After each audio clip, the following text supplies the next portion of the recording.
Hey everybody, Ian Lee here. Hope y'all are doing well.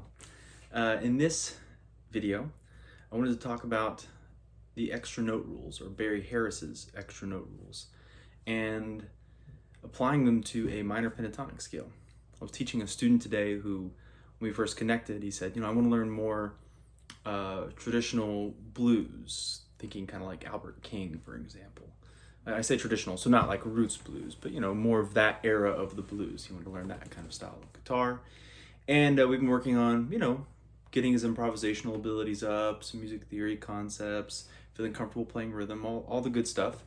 And I still have him on the minor pentatonic scale for his improvisation, and I wanted to continue to add to that before we started getting into having a scale per chord or anything like that. So as I'm sitting here teaching him, I had this idea, gosh, I bet I could add Barry Harris's extra note rules to the minor pentatonic scale, because Barry's concepts are unbelievably flexible and they are malleable to a lot. It's a large extent. I can't say it's infinite, but it's a lot. And so I did end up making these little extra note rules for the minor pentatonic scale for him to use so that he can practice making up his own phrases and just get some different things under his fingers and some different sounds into his ears. So if you're not familiar with Barry Harris's extra note rules, let's just go over them really quick. If, for example, we were playing a dominant scale, depending on what scale degree you're on, you either add 1 half step or 3 half steps to descending down the scale. Or you can add no half steps or 2 half steps. And what this does is this creates some chromatic movement in the scale. And then what it does is it allows the phrase to rhythmically land in the right spot. It's really great stuff. So I can make another episode sometime to go over those more specifically around dominant scales, etc. You can also check out Chris Park's Things I've Learned from Barry Harris. That YouTube channel is excellent, and he goes over this stuff in great detail as well. So let's just take a look at what I made up for the minor pentatonic scale using these ideas. So what I did is I started at the octave like we would any other scale. So I'm in C minor pentatonic. Now what I'm going to do is, in this instance, it's actually similar to the dominant scale, where I'm going to put a half step between tonic and 7, so just 1 half step in between. That's the major 7. So I'm going to descend like this.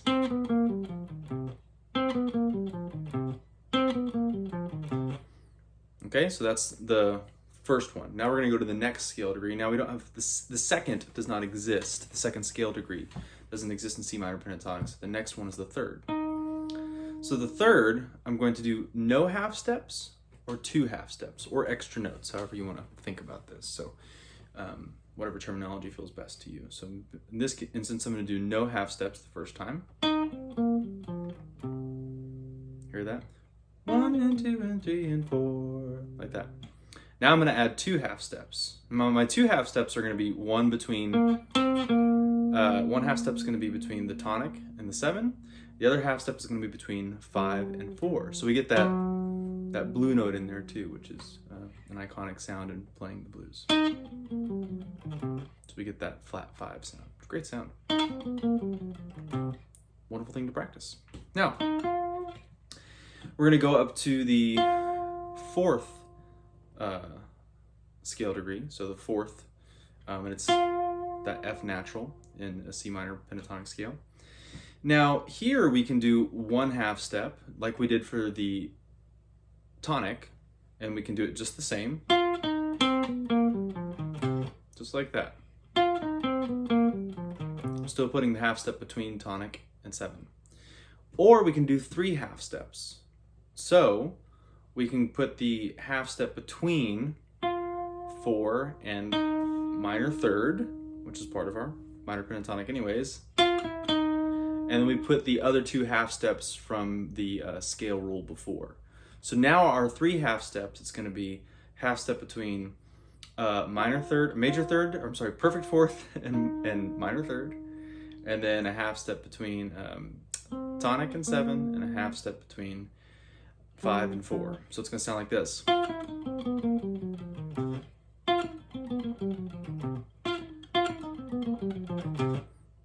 cool stuff, right? Now, next, since if you notice now, every other note we changed half-step rules. So we first started on the tonic, which is going to be 1. We don't do 3 there, not yet. And then as we get to the minor third, we do 0 or 2. And then when we did the 4th, we could do 1 or 3 half steps. And now we're going to be back on 0 or 2 half steps. So I'll do no half steps. Right? And now I'm going to do 2.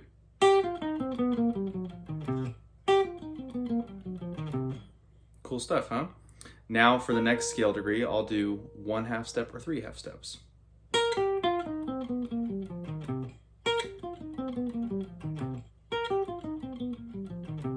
Okay, what we're on there is the minor 7. And I'll do 3 half steps.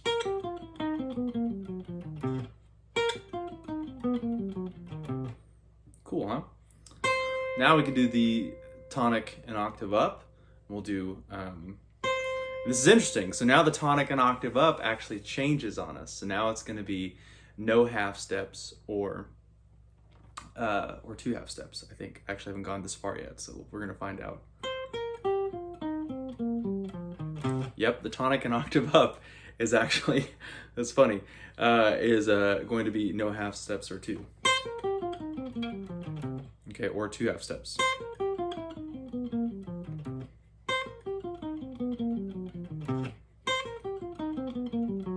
First time I put it in the wrong spot. So now listen, the point of this is not necessarily that you have to practice these things in the minor pentatonic fashion, but I wanted to show you how flexible the concept was. So once I understood that the half step rules are based on landing on a downbeat, right? Not necessarily putting a chord tone on a downbeat or anything like that, but just you're ending on a downbeat. That's the whole point of the half step rules. So no matter where you start in the bar, you land on a downbeat. Once I understood that, and I started putting the math together of like, oh, well, then you just need to add enough half steps in to make that work.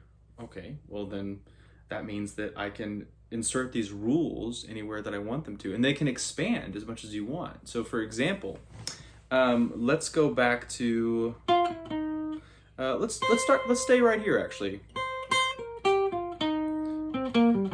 On the tonic an octave above here, at the very top. Now, in this particular one, we did no half steps or 2 half steps. But because it's either no or 2, that means that you can expand it in even numbers. So I could also do 4 half steps or 6 half steps. You see, so let me do 4 half steps now. So I have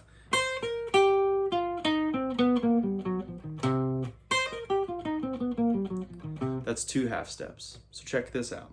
Now I'm going to do 4 half steps. I'll add the other 2 half steps between flat 7 and 5. Right, these 2 notes in the minor pentatonic scale.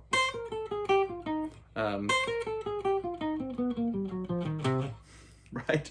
I mean, it could go on and on and on. You could make it 6 half steps next. So I don't really want to go there with it at the moment, but I'll do that again because that was fun. It's really cool stuff.